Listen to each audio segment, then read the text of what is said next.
Isang mapagpalang araw sa inyo, mga kapuso. Ako po si Maria at muli ninyo akong sinasamahan dito sa Kwentong Puso TV. Halina't buksan natin ang ating mga puso sa isang bagong salaysay. Sabi nila, ang pinakamatinding pagtataksil ay nagmumula sa mga taong pinagkatiwalaan mo ng buo. Paano kung ang mismong pamilyang inaasahan mong sasalo sa'yo ay siya palang unti-unting dudurog sa pagkatao mo? Samahan ninyo ako sa kwento ni Lori. Wala kang hiya, magnanakaw. Ang mga salitang yon, matalas at walang awa, ay parang punyal na tumusok ng diretso sa puso ni Lori. Galing iyon kay Cassandra, ang pinsan niyang itinuring niyang parang tunay na kapatid. Hindi lang yan, ahas na pinalaki sa sarili kong pamamahay. Ang malamig na boses naman na yon ay galing kay Imelda, ang biyenan niya. Nakatayo ito na parang reyna, taas noo, habang ang mga mata ay puno ng pagkasuklam na nakatitig sa kanya. Parang nabasag ang buong mundo ni Lori sa isang iglap. Huminto ang pag-ikot ng lahat. Ang tanging naririnig niya ay ang mabilis na pagtibok ng sarili niyang dibdib. Si Cassandra, ang dalagang tinulungan niyang makapagtapos ng pag-aaral na pinakain at dinamitan niya. Siya pa ang tumatawag sa kanya ng magnanakaw, ngunit ang pinakamasakit, ang pinakamabigat sa lahat, ay ang katahimikan ni Derek, ang asawa niya, ang lalaking pinangakuan niya ng habambuhay. Doon lang siya nakatingin, nag-aabang, umaasa. Isang salita lang mula dito, isang pagtatanggol lang, ay sapat na. Ngunit wala. Walang salitang lumabas sa bibig nito. Nakatungo lang ito, hindi man lang magawang salubungin ang mga mata niya. Sa isang saglit, sa ilalim ng liwanag ng kanilang chandelier, nakita ni Lori hindi galit sa mga mata ni Derek, kundi takot, pagkakasala, kadakilaan. Bakit? Iyon ang tanong na paulit-ulit na umalingaw sa isip niya. Bakit? Ano pang tinatayo tayo mo dyan? Isang malakas na tulak mula kay Imelda ang nagpabalik sa kanya sa kasalukuyan. Muntik na siyang matumba. Umalis ka sa bahay na to, ngayon din. Tita, Derek, di ko maintindihan. Halos pabulong na sabi ni Lori, nanginginig ang boses. Huwag mo akong matawag-tawag na tita. Sigaw ni Imelda at sa pagkakataong ito, dinuro na siya. Wala kang dadalhin kahit ano mula sa pamamahay na ito. Dahil lahat ng nandito, pag-aari namin. Ang suot mo lang sa katawan mo ang sayo. Palayas!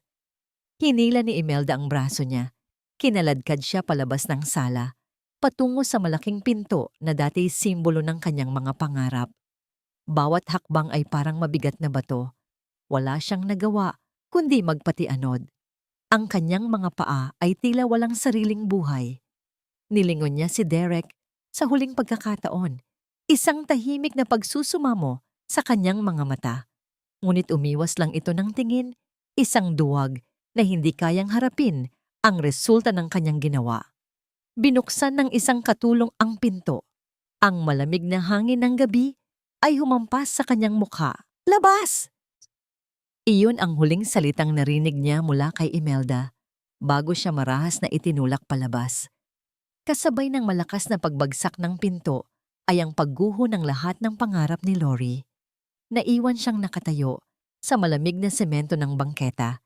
Sa ilalim ng dilim, dala lamang ang damit sa kanyang katawan at ang isang pusong basag na basag. Parang nabingi si Lori sa lakas ng pagsara ng pinto. Sa loob ng ilang segundo, nanatili lang siyang nakatayo doon, hindi makagalaw. Ang tanging nararamdaman niya ay ang lamig ng hangin na tumatagos sa manipis niyang blusa. Hindi niya alam kung saan siya pupunta.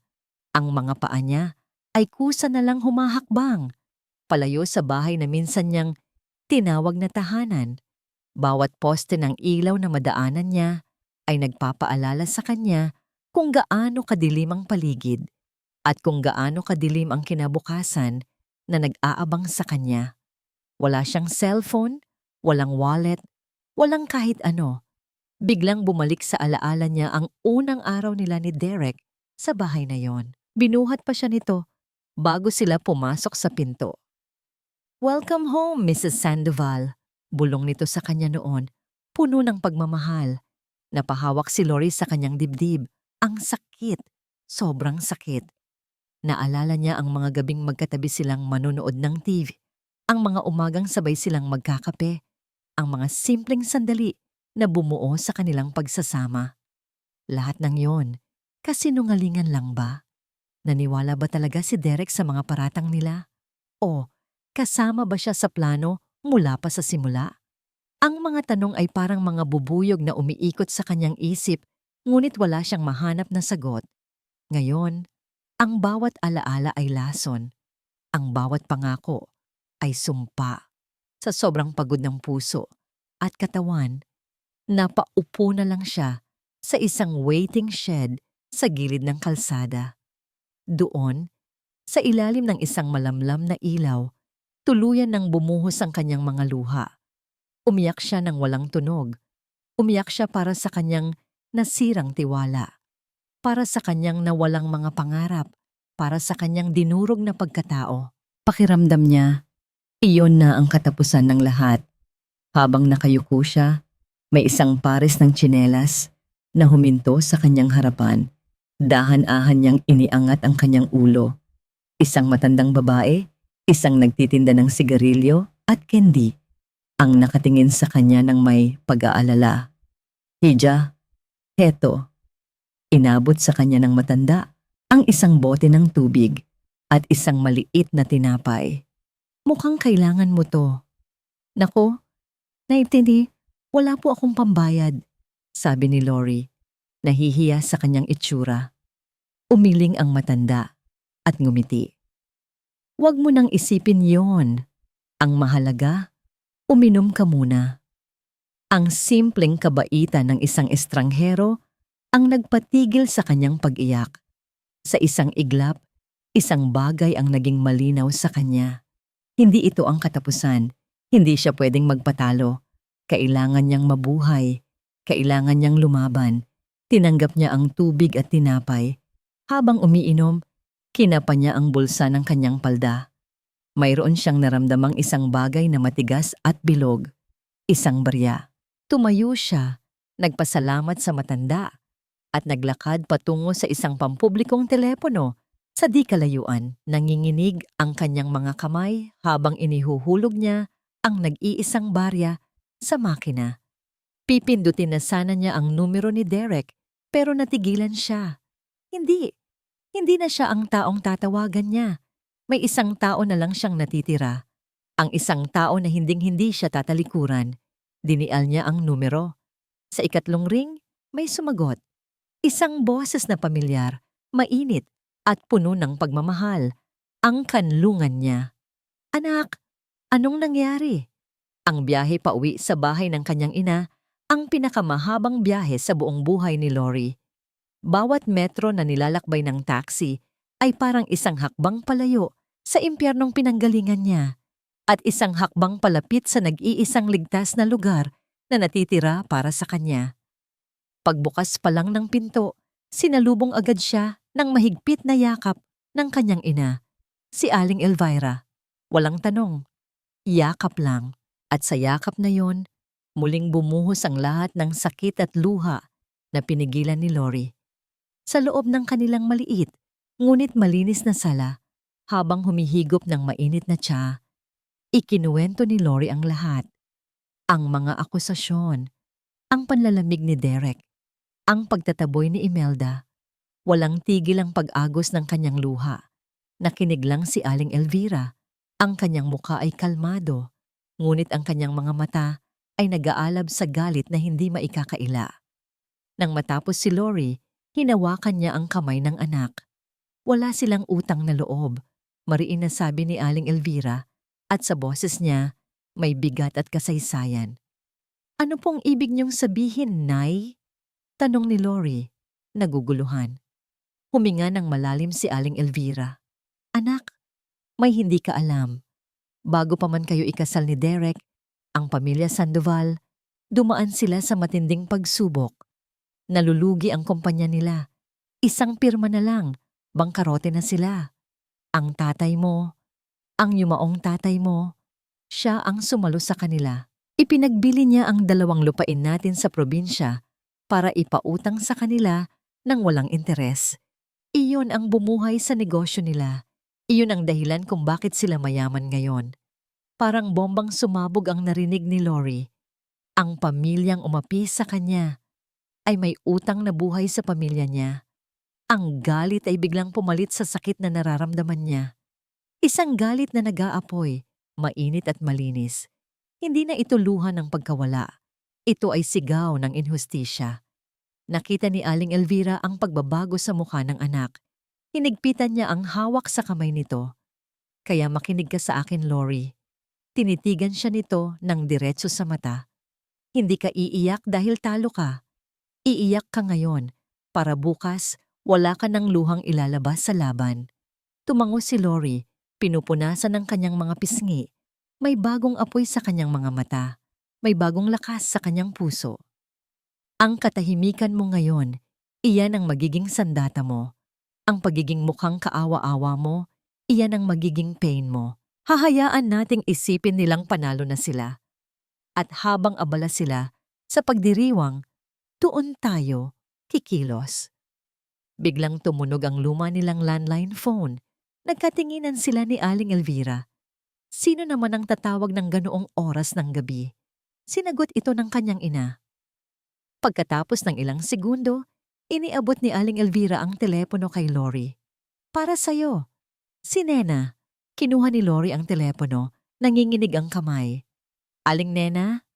Isang pamilyar na boses, ngunit nanginginig at nagmamadali, ang bumulong mula sa kabilang linya. Ma'am Lori, kailangan niyo pong malaman. May sinisira silang mga papel sa opisina ni Sir Derek. Kailangan nilang itago ang lahat ng bakas. Ibinaba ni Lori ang telepono at ang mga salitang iyon ay namutawi sa kanyang bibig na parang yelo. Tumingin siya sa kanyang ina at sa isang iglap, nagkaintindihan sila. Ang pagsira ng mga papel ay pag-amin sa kasalanan. Hindi sila pwedeng hayaan, sabi ni Aling Elvira, tumatayo. Ang boses ay matigas na parang bakal. Kung ano man ang nasa mga papel na yon, iyon ang magpapatunay sa lahat. Naramdaman ni Lori ang pagbilis ng tibok ng kanyang puso, ngunit hindi na ito dahil sa takot. Ito'y dahil sa pangangailangan. Kailangan niyang kumilos. Kailangan kong bumalik doon. Nay! Deklara ni Lori at nagulat siya sa sarili niyang katatagan. Anak, delikado. Mas delikado kung hahayaan ko silang sirain ang lahat. Putol ni Lori sa sasabihin ng ina. Doon lang ako makakakuha ng ebidensya. Kailangan kong bumalik. Nakita ni Aling Elvira ang determinasyon sa mga mata ng anak. Hindi na ito ang Lori na umiiyak sa waiting shed kanina. Ito ay isang babaeng nagising sa katotohanan. Tumango siya. Muling kinuha ni Lori ang telepono at dinial ang numero ng landline sa bahay nila Derek. Sinadya niyang doon tumawag para mas malaki ang tiyansang si Aling Nena ang makasagot. Tama nga siya. Hello? Boses ng matandang katulong. Aling Nena, si Lori po ito. Pabulong niyang sabi. Makinig po kayo ng mabuti. Huwag po kayo magpapahalata. Maging mata at tenga ko po kayo dyan. Pero maam, natatakot po ako para sa inyo. Nanginginig na sagot ni Aling Nena. Kaya ko po ang sarili ko. Basta kayo po, mag-ingat. Makinig lang po kayo sa mga usapan nila. At Aling Nena, kung may makita po kayong kahit anong papel, kahit kapirasong punit, itago niyo po. Kahit gaano kaliit, mahalaga po yan. Sa kabilang linya, habang nagkukunwaring nagpupunas ng mesa, nakita ni Aling Nena ang isang maliit na piraso ng papel na nahulog mula sa paper shredder. Mabilis niya itong dinampot at nang walang nakatingin, maingat na isinilid sa bulsa ng kanyang duster. Isang maliit na piraso ng papel na may ilang numero at salita. Isang maliit na akto ng katapangan. Pagkatapos ng tawag, umupo si Lori at ang kanyang ina sa kanilang maliit na lamesa sa kusina. Kumuha sila ng papel at ballpen. Sinimulan nilang isulat ang lahat ng alam nila, ang lahat ng kailangan nilang malaman, at ang mga unang hakbang ng isang planong unti-unting nabubuo. Sa gitna ng kanilang pagpaplano, biglang tumunog ang cellphone ng kanyang ina. Isang unknown number. Nagkatinginan sila. Puso ni Lori ay kumabog ng malakas. Sininyasan siya ng kanyang ina na sagutin. Huminga siya ng malalim at pinindot ang answer. Hello? Lori? It's me, Derek. Ang boses ng kanyang asawa. Ngunit iba ang tono nito ngayon. Malambing, puno ng pagsisisi. Lori, I'm so sorry for what happened. Nagkaroon lang ng terrible misunderstanding. Si Mommy, alam mo naman yon. Mainitin ang ulo. Please, umuwi ka na. Let's talk. Ayusin natin to. Nakinig si Lori. At sa bawat salitang naririnig niya, alam niyang isa itong patibong. Isang kasinungalingan. Ngunit sa likod ng kasinungalingang yon, nakikita niya ang isang pinto, isang pagkakataon. Ang bitag na inihanda nila para sa kanya ay siya mismo ang daan na kailangan niya para makapasok. Sige Derek, sagot ni Lori. Ang kanyang boses ay kalmado at kontrolado. Uuwi ako. Mag-usap tayo. Kinabukasan, bumalik si Lori sa bahay ng mga Sandoval. Naglakad siya papasok sa pinto na minsan ay pangarap niya at ngayon ay hawla ng kanyang mga kaaway. Bawat hakbang ay maingat, bawat paghinga ay kontrolado. Sinalubong siya ni Derek sa sala. May ngiti ito sa labi, ngunit hindi abot sa mga mata. Lori, I'm glad you're back, sabi nito. Akmang yayakapin siya, ngunit marahan siyang umiwas. Gusto ko lang mag-usap, Derek. Yun lang. Ang mukha niya ay walang emosyon, ngunit sa loob-loob niya, nag-aapoy ang galit. Ito ang simula ng kanyang pag-arte. Ang pagganap sa papel ng isang asawang nasaktan, ngunit handang makinig at magpatawad. Mula sa itaas ng hagdanan, bumaba si Imelda, nakapamaywang, ang tingin ay parang agila. Sa likod nito ay si Cassandra na may mapanuyang ngangiti sa mga labi. Ang tingin nila ay puno ng pagtatagumpay na para bang isang alipin na nagbalik sa kanyang amo. Mabuti naman at natauhan ka, sabi ni Imelda. Ang boses ay puno ng pait. Hindi sumagot si Lori. Yumuko lang siya, tulad ng dati. Hahayaan niyang isipin nilang talo na siya. Habang naghahapunan sila, ang tensyon sa paligid ng lamesa ay halos hinihiwa ng kutsilyo. Si Derek ay pilit na gumagawa ng usapan. Si Imelda at Cassandra ay nagpaparinig. Si Lori ay tahimik lang na kumakain, pinagmamasdan ng lahat. Napansin niyang may kulang sa pader ng dining room. Ang malaking wedding portrait nila ni Derek, wala na doon. Speaking of utang na loob, biglang sabi ni Imelda, nakatingin kay Lori nang may pang-aasar. Ang ilang tao, kahit anong tulong ang ibigay mo, hindi marunong tumanaw. Alam ni Lori na para sa kanya ang mga salitang yon. Humigop siya ng tubig, tinikom ang mga kamao sa ilalim ng lamesa, at pagkatapos ay ngumiti ng napakatamis. Opo, tita, sagot niya ng may buong galang. Ang boses ay malumanay. Ang utang na loob po, hinding-hindi dapat kinakalimutan. Sa isang saglit natigilan si Imelda. May bahid ng pagkabigla sa kanyang mga mata. Hindi niya inaasahan ang sagot na yon. Habang nililigpit ni Aling Nena ang mga plato, dumaan ito sa likuran ni Lori. Walang nagsalita, ngunit sa pagdaan nito, bahagya itong tumango sa direksyon ng pasilyo na patungo sa bodega. Isang senyas na tanging si Lori lang ang nakaintindi. Isang lumang kahon sa ibabaw ng aparador. Iyon ang sinasabi ng mga mata ng matanda. Pagkatapos ng hapunan, nagpaalam si Lori na aakyat muna sa kanilang kwarto para magpahinga. Ang bawat sulok ng silid ay pununo ng alaala. Lumapit siya sa aparador para kumuha sana ng damit pantulog. Biglang bumukas ang pinto. Pumasok si Cassandra na may dalang bote ng pabango.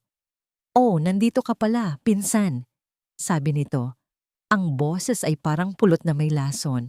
Naglakad ito palapit sa nakabukas na aparador, kung saan nakasabit ang paboritong bestida ni Lori. Isang simpleng puting bestida na regalo pa sa kanya ng kanyang ina. Sinadya ni Cassandra na matabig ang bote.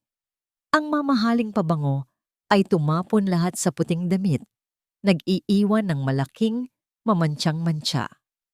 "Oops, sorry," sabi ni Cassandra, ngunit ang nangiti sa kanyang labi ay nagsasabi ng kabaligtaran. Tumingin siya kay Lori, ang mga matay nangaasar. Some things are just meant to be replaced. Tinitigan lang ni Lori ang mantsa sa kanyang bestida, pagkatapos ay tumingin siya kay Cassandra nang walang emosyon. Hindi siya sumigaw, hindi siya nagalit. Sa halip, isang malamig na determinasyon ang gumapang sa kanyang buong pagkatao. Ang ginawa ni Cassandra ay hindi lang isang pangaasar. Isa itong deklarasyon ng giyera. At handa na siyang lumaban. Kinabukasan, nakuha ni Lori ang pagkakataong hinihintay niya. Gaya ng dati, umalis si Imelda at Cassandra para sa kanilang lingguhang social club meeting. Si Derek naman ay maagang pumasok sa opisina. "Ma'am, ngayon na po," bulong ni Aling Nena habang nag-aalis ito ng alikabok sa sala. Wala sila hanggang gabi. Tumango si Lori. Nagmadali sila patungo sa bodega sa likod ng bahay. Ang hangin sa loob ay amoy luma at alikabok. Tinuro ni Aling Nena ang isang aparador na halos abot na sa kisame. Sa ibabaw nito, isang luma at maalikabok na kahon na gawa sa karton. Diyan po itinago ni Sir Ramon, ang tatay ni Sir Derek, ang mga lumang papeles niya bago siya pumanaw. Paliwanag ni Aling Nena. Naghahanap sila ng upuan para maabot ang kahon. Si Lori ang umakyat habang si Aling Nena ang nagbabantay sa pinto. Nanginginig ang kamay ni Lori habang inaabot ang kahon. Mabigat ito. Maingat niya itong ibinaba at dinala sila sa kusina kung saan mas may liwanag. Pagbukas nila, tumambad sa kanila ang mga lumang litrato at ledger. Ang unang nakita ni Lori ay isang litrato ng kanyang ama at ng ama ni Derek. Magkatabi sila, nakangiti at nagkakamayan sa harap ng isang construction site. Hinaplos ni Lori ang mukha ng kanyang ama sa litrato. Sa isang saglit, parang nakakuha siya ng lakas mula dito. Sunod nilang tiningnan ang isang lumang notebook. Ito ang talaarawan at record book ni Don Ramon. Nakasulat doon, sa sulat kamay nito, ang tungkol sa mga utang ng kumpanya.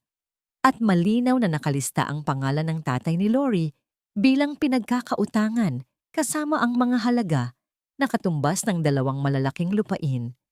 Naroon ang katotohanan, itim at puti. At sa ilalim ng lahat ng iyon, nakita ni Lori ang isang folder. Nang buksan niya ito, halos mapasinghap siya.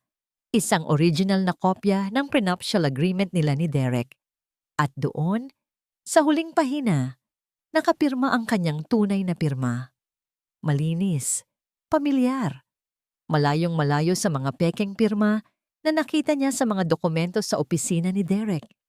Ito ang ebidensya. Ito ang bomba.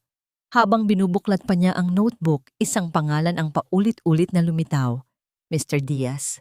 Nakasulat sa tabi nito ang mga salitang transaction at special payment. Sino si Mr. Diaz? Tanong ni Lori sa sarili. Walang oras para mag-isip.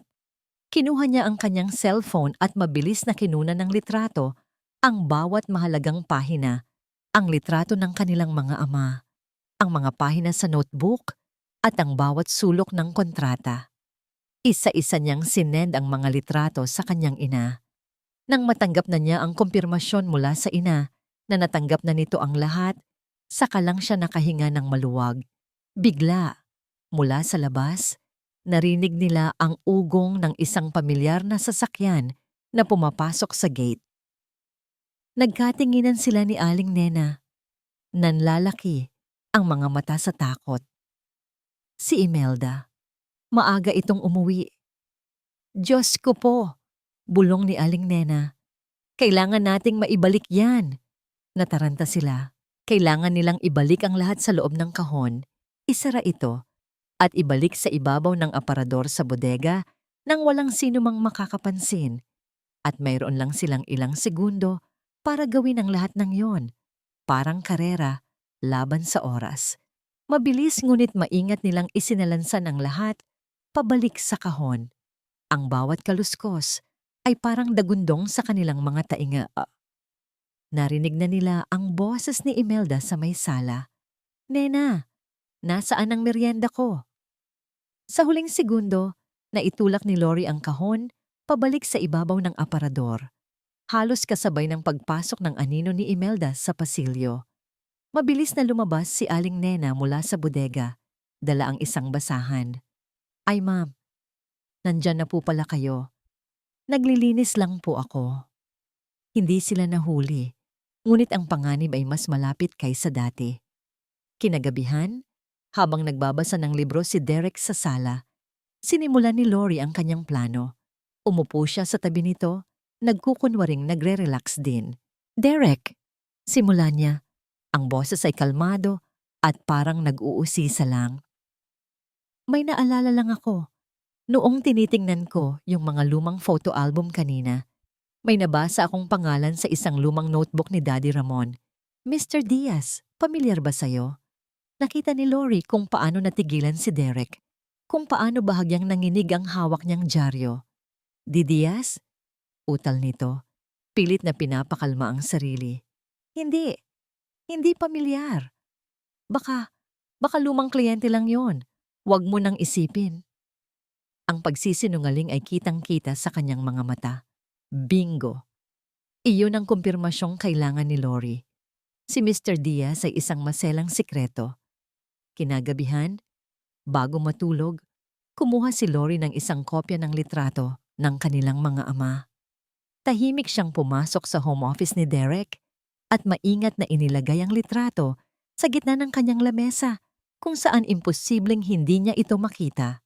Kinaumagahan, ginawa ni Aling Nena ang kanyang parte. Habang naglilinis siya malapit sa opisina ni Derek, narinig niya itong may kausap sa telepono. Ang boses nito ay iritado at puno ng pag-aalala. Gamit ang maliit na voice recorder na bigay ni Lori, maingat niya itong itinago sa bulsa ng kanyang duster at pinindot ang record. Hindi niya nakuha ang buong usapan, pero ang narinig niya ay sapat na. "Hindi ko alam kung paano niya nalaman. Bigla na lang. Oo, binanggit niya si Diaz. Kailangan nating mag-ingat. Hindi niya pwedeng malaman ang tungkol sa farm sa Batangas. Iyon ang sisira sa lahat." Farm sa Batangas. Isang bagong piraso ng palaisipan. Kinahapunan, habang abala si Lori sa pagtulong sa hardinero, inutusan ni Imelda si Aling Nena na magsagawa ng general cleaning sa sala. Gusto raw nitong masigurong walang alikabok kahit saan. Habang maingat na pinupunasan ni Aling Nena ang isang malaking bookshelf na puno ng mga palamuti, may napansin siyang kakaiba. Sa pagitan ng dalawang makakapal na libro, may isang maliit na itim na bagay na hindi naman naroon dati. Nang siyasatin niya ito ng malapitan, nanlamig ang kanyang buong katawan. Isang maliit na lente. Isang maliit na lente na nakatutok sa buong sala. Isang hidden camera. Pinapanood sila. Pagkakataon ni Aling Nena na sabihin kay Lori ang tungkol sa camera ay dumating nang mag-utos si Imelda ng malamig na juice. Sa kusina, habang naghahalo ng inumin, halos pabulong na sinabi ng matanda ang kanyang natuklasan. "Ma'am Lori, may camera po sa sala, nakatago sa bookshelf. Pinapanood po tayo." Hindi natakot si Lori. Sa halip, isang ideya ang mabilis na nabuo sa kanyang isipan. Isang nangiti, maliit at puno ng pananabik ang sumilay sa kanyang labi. Kung gusto ni Imelda ng palabas, bibigyan niya ito ng isang palabas na hinding-hindi nito malilimutan. Kinahapunan, isinagawa nila ang plano. Umupo si Lori sa sofa sa sala, sa mismong lugar kung saan alam niyang tanaw na tanaw siya ng kamera. Niyakap niya ang kanyang mga tuhod at nagsimulang umiyak. Isang tahimik na pag-iyak na puno ng pagsisisi at pagdurusa. Mabilis na lumapit si Aling Nena, dala ang isang basong tubig. "Ma'am, ayos lang po ba kayo?" tanong nito. Ang boses ay puno ng pag-aalala. "Hindi, Aling Nena," sagot ni Lori, humihikbi. "Ako ang may kasalanan ng lahat. Siguro nga, siguro nga may nagawa akong mali. Napapagod na ako. Gusto ko na lang matapos to." "Naku ma'am, huwag po kayong magsalita ng ganyan. Gusto kong bumawi sa kanila, Aling Nena." Patuloy ni Lori. Tinitiyak na malinaw ang bawat salita niya. "Kahit anong ipapirma nila sa akin, pipirmahan ko. Kahit anong hilingin nila, ibibigay ko. Gusto ko lang ng kapatawaran. Gusto ko lang ng kapayapaan." Sa isang kwarto sa itaas, magkatabing nanonood si Imelda at Cassandra sa screen ng isang tablet. Ang bawat salita ni Lori ay musika sa kanilang pandinig. "Sabi ko na sa'yo, ma," sabi ni Cassandra na may halong pagmamalaki. "Madali lang yan basagin. Tanga." Ngumisi si Imelda. Sa wakas, sumuko na rin ang Santa Santita. Handa na siya. Sa ibaba, sa sala, niyakap ni Aling Nena si Lori para aluin, habang nakasubsob ang mukha ni Lori sa balikat ng matanda. At habang ang likod ni Aling Nena ay nakatalikod sa bookshelf, ang kamay ng matandang katulong na hindi kita ng kamera ay dahan-dahang itinaas ang kanyang hinlalaki. Isang senyas ng tagumpay. Kinagabihan, pinatawag ni Imelda si Derek sa kanyang silid. Pakiramdam niya, hawak na niya ang buong mundo sa kanyang mga palad. Inilapag niya sa ibabaw ng lamesa ang isang folder na puno ng mga bagong dokumento. Narinig ni Aling Nena na nagkukunwaring nag-aayos ng mga halaman sa labas ng pinto ang bawat salita ni Imelda. Malamig, kumpiyansa, at nakakakilabot. "Ipapirma mo ito sa kanya. This is the final step." Huminga ng malalim si Imelda bago idinugtong ang mga salitang tatatak sa isipan ng matandang katulong. Pagkatapos nito, wala na siyang silbi. Mabigat ang hangin sa loob ng home office ni Derek. Dala niya ang folder na ibinigay ng kanyang ina. Nanlalamig ang kanyang kamay habang inilalapag niya ito sa lamesa sa harap ni Lori. "Lori," simula niya, hindi makatingin ng diretsyo. Para matapos na ang lahat ng gulo. "Just sign this, please."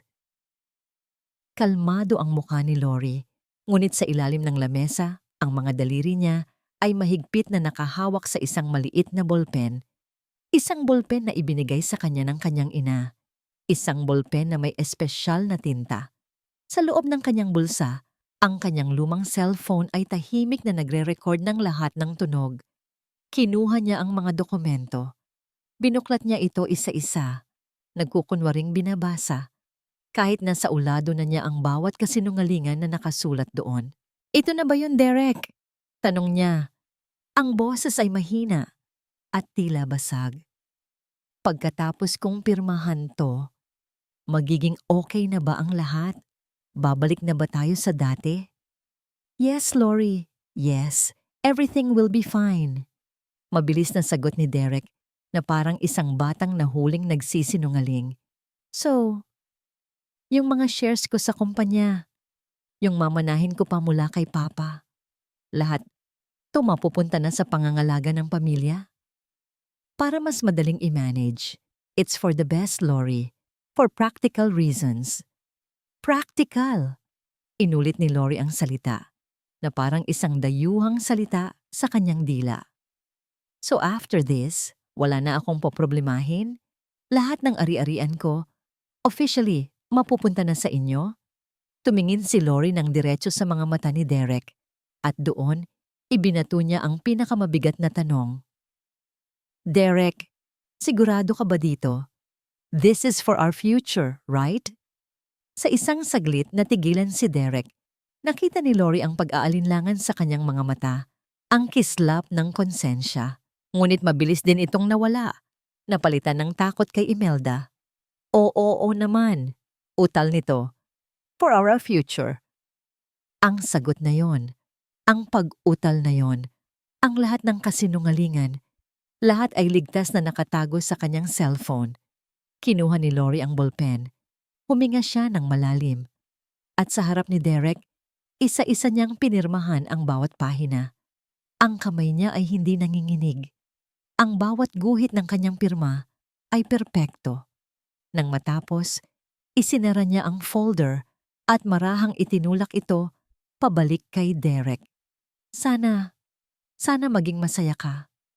Tumayo siya at lumabas ng opisina. Hindi na lumingon pa. Pagkasara niya ng pinto, sumandal siya dito, ipinikit ang mga mata at hinawakan ang cellphone sa kanyang bulsa. Tagumpay. Sa loob ng opisina, naiwang nakatulala si Derek.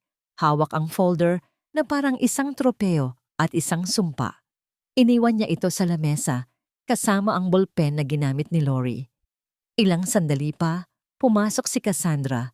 May dalang isang baso ng juice. Nakita niya ang folder at ang ballpen. Success? Tanong niya na may mapanuyang ngiti. Kinuha niya ang ballpen, pinapaikot-ikot sa kanyang mga daliri. Ano ba tong pen na to? Ang gaan. Parang laruan. May kung anong nag-udyok sa kanya. Kumuha siya ng isang scratch paper at sinubukan itong isulat. Gumuhit naman. Ngunit may napansin siyang kakaiba sa dulo nito. Parang hindi ordinaryo. Bigla siyang may naalala. Isang novelty item na nakita niya sa isang online shop. Isang disappearing ink pen. Nataranta siya. Mabilis niyang pinunasan ng daliri ang isinulat niya. Kumalat ito. Kumuha siya ng basang tissue at pinunasan ulit. Unti-unting nabura ang tinta. Nanlaki ang kanyang mga mata sa takot at pagkaunawa. Ito ay isang pain, isang patibong. Tita! Tita Imelda! Sigaw niya, ang kanyang boses ay puno ng gulat at hindi makapaniwala. Niloko niya tayo! Niloko niya tayong lahat! Ang sigaw ni Cassandra ay parang hudyat ng isang bombang sumabog. Ngunit si Lori ay wala na roon para masaksihan ang gulo. Sa sandaling isinara niya ang pinto ng opisina, dire-diretso na siyang naglakad palabas ng bahay. Walang lingon-likod. Bawat hakbang niya palayo ay isang hakbang patungo sa kanyang kalayaan at katarungan. Kinabukasan, sa isang maliit na opisina sa Quezon City, kaharap ni Lori at ng kanyang ina, ang isang babaeng abogado. Si Attorney Loida de Guzman. Matapang ang tindig, matalas ang mga mata. Ipinakita ni Lori ang lahat, ang mga litrato ng mga dokumento at ng lumang notebook, ang kopya ng original na kontrata, at ang pinakamahalaga sa lahat, ipinarinig niya ang buong recording ng usapan nila ni Derek. Habang nakikinig, ang mukha ni Attorney de Guzman ay dahan-dahang nagbago mula sa pagiging professional, naging pagkamangha, hanggang sa isang determinadong ngiti. Pagkatapos ng recording, sandali siyang natahimik. Tumingin siya kay Lori. Malakas ang laban natin, Mrs. Sandoval. Sabi ng abogada, ang boses ay puno ng kumpiyansa. Ang recording na ito ay isang malinaw na pag-amin. Ang mga dokumento ay sumusuporta sa kaso ng panloloko. At ang kwento ng utang na loob, iyon ang kukumpleto sa naratibo ng inhustisya. Pwede natin silang idemanda, sibil at kriminal. Nakahinga ng maluwag si Lori. Sa wakas, may kakampi na siyang tunay. May batas na poprotekta sa kanya. May isang bagay pa po, attorney, sabi ni Aling Elvira. Gusto naming malaman ng buong mundo kung anong klaseng tao sila. Sakto namang may dumating na delivery sa bahay ni Aling Elvira ng hapon na yon, isang makapal at eleganteng sobre. Nang buksan ito ni Lori, isang imbitasyon ang laman.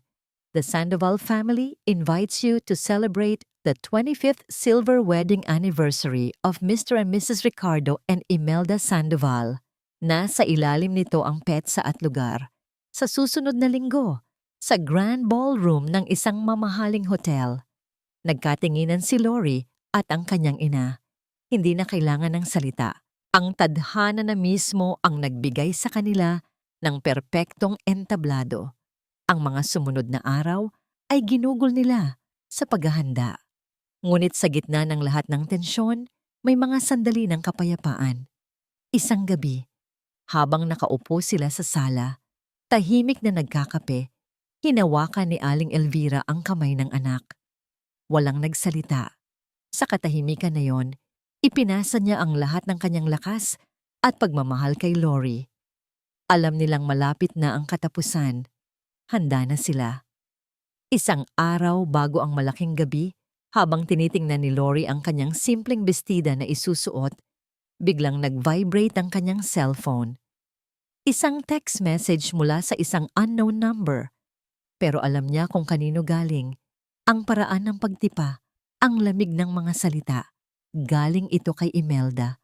Huwag kang magkakamaling gumawa ng eksena bukas. Kilala mo ako, Lori. Kaya kong sirain hindi lang ikaw, kundi pati ang nanay mo. Binasa ni Lori ang text. Hindi siya natakot. Hindi siya nagalit.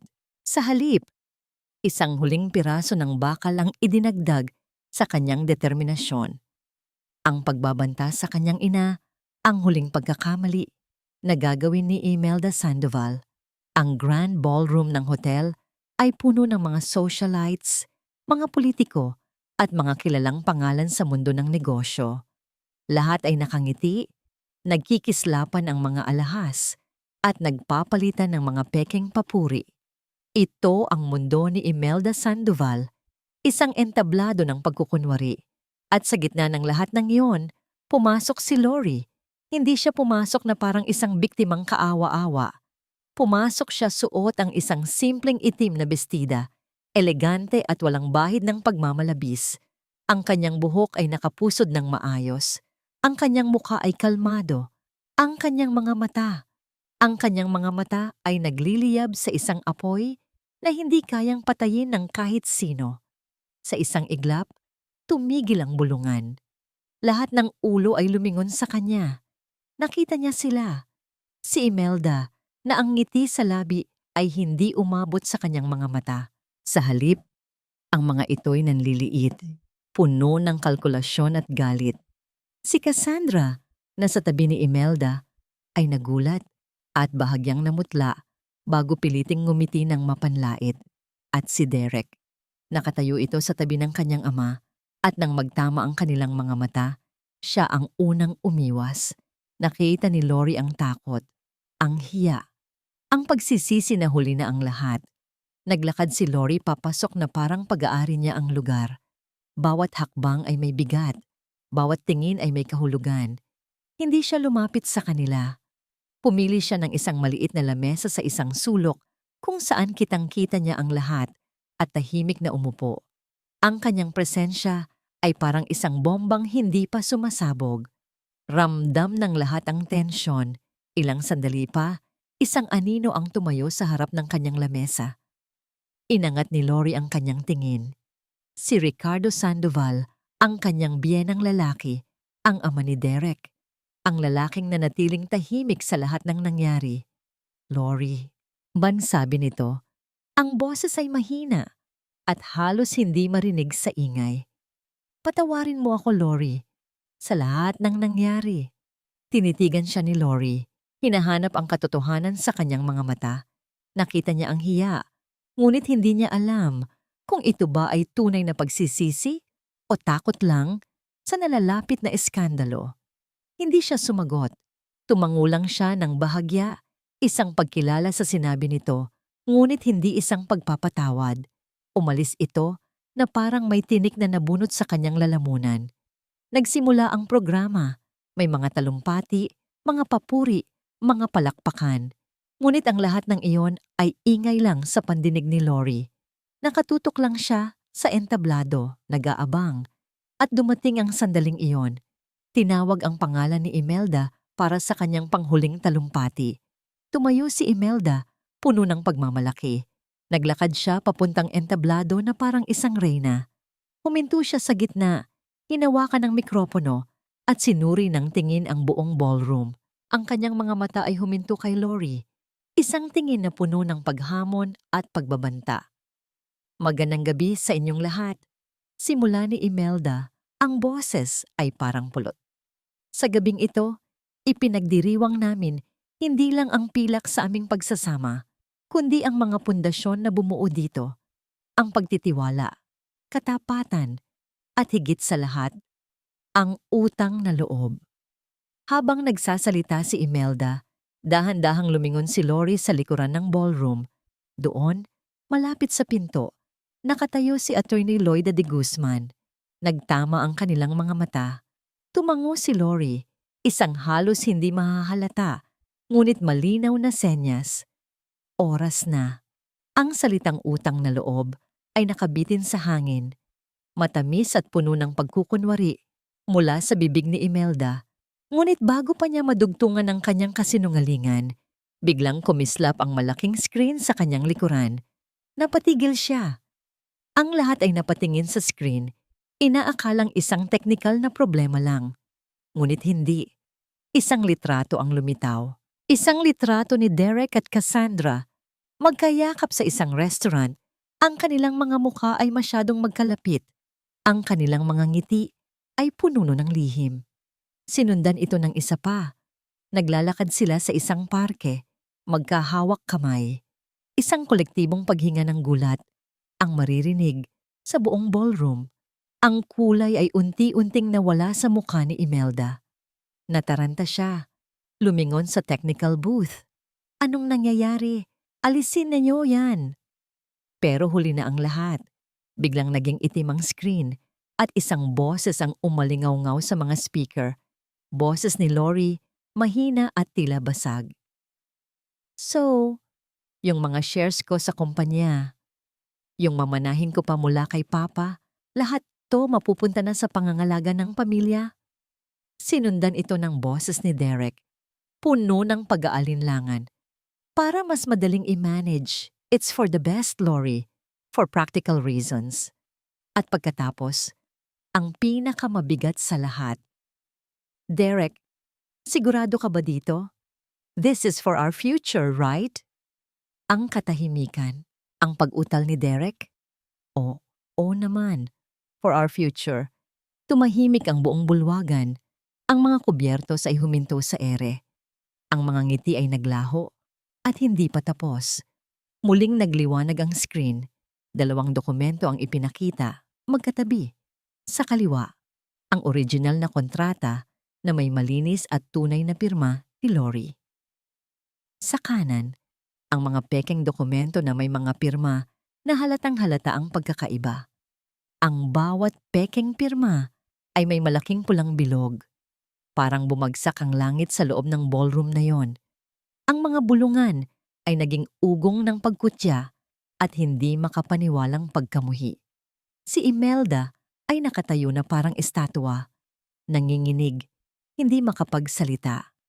Si Derek, sa kanyang kinauupuan, ay nakayuko, hindi magawang iangat ang kanyang ulo. Si Cassandra ay dahan-dahang tumatayo, na parang gustong tumakas. Sa gitna ng kaguluhang yon, mahinahon na tumayo si Lori. Naglakad siya papunta sa entablado. Ang bawat hakbang niya ay matatag. Ang bawat tingin sa kanya ay puno ng paghanga at awa. Kinuha niya ang isa pang mikropono mula sa stand. Hindi niya tiningnan si Imelda. Tumingin siya sa mga tao, sa mga bisitang naging saksi sa lahat. At sa isang boses na malinaw, kalmado, at puno ng dignidad, sinabi niya ang mga salitang tatapos sa lahat. Ito po ang totoong utang na loob na tinutukoy ng pamilyang ito. Pagkatapos ng mga salitang iyon, ibinaba niya ang mikropono. Hindi na niya kailangang tumingin sa gulo. Ang kanyang mga mata ay naghahanap ng isang tao sa gitna ng karamihan. Sa isang sulok, malapit sa kusina, nakita niya si Aling Nena. Nakatayo, tahimik na umiiyak habang nakangiti. Nagtama ang kanilang mga mata at sa isang simpleng tango, ipinadama nila ang lahat. Pasasalamat, katapatan, at tagumpay. Ang malakas na pagbagsak ng mikropono ni Imelda sa sahig ang bumasag sa katahimikan. Napaluhod siya, ang reyna na nawalan ng korona. Si Derek ay nanatiling nakayuko, isang duwag, hanggang sa huli. At sa hudyat ni Attorney De Guzman, dahan-dahang pumasok sa ballroom ang mga security personnel ng hotel kasama ang 2 pulis. Ang kanilang presensya ay ang huling pako sa kabaong ng dangal ng pamilya Sandoval.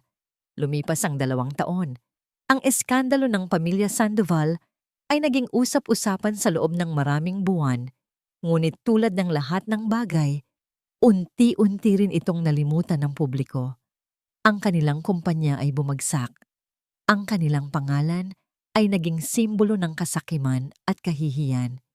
Si Imelda ay nagkasakit dahil sa matinding depresyon, habang si Derek at Cassandra ay piniling mangibang bansa upang takasan ang kanilang hiya. Ngunit ang kwento ni Lori ay hindi nagtapos sa paghihiganti. Nag-umpisa pa lang ito. Isang maaliwalas na umaga, nakatayo si Lori sa harap ng isang bagong gusali. Sa itaas ng pinto, nakaukit ang mga salitang ginto. Puso at Pag-asa Foundation. Ito ang kanyang santuwaryo. Ang bunga ng lahat ng kanyang pinagdaanan. Nanalo siya sa lahat ng kasong isinampa niya. Ang lahat ng para sa kanya ay naibalik. Ngunit sa halip na gamitin ito para sa sarili, ginamit niya ang isang malaking bahagi nito para itayo ang pundasyong ito.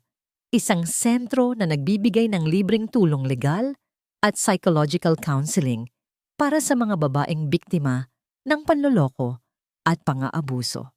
Sa loob ng kanyang opisina, may kausap siyang isang batang babae. Umiiyak ito. Ang kwento nito ay halos kapareho ng sa kanya. Puno ng takot at pag-aalinlangan. Hinawakan ni Lori ang mga kamay nito. Ngumiti siya. Isang ngiti na puno ng pag-unawa at init.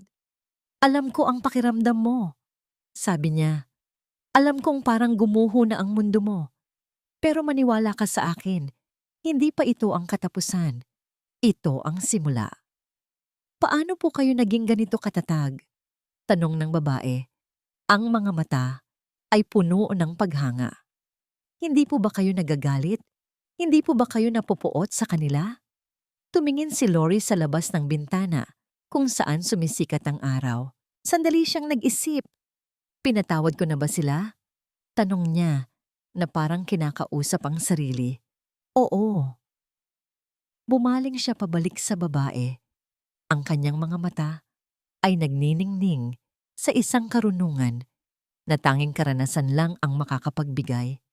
"Matagal ko na silang pinatawad, hindi para sa kanila, kundi para sa sarili ko. Dahil ang kapatawaran, ang huling susi para tuluyang makalaya." Hindi na siya ang Lori na durog at talunan. Hindi na siya ang babaeng naghihintay ng pagtatanggol mula sa iba. Siya na ngayon ang sarili niyang tagapagtanggol, ang sarili niyang bayani. At sa pagtulong niya sa iba, doon niya tuluyang natagpuan ang kapayapaan at ang tunay na kahulugan ng kanyang bagong simula.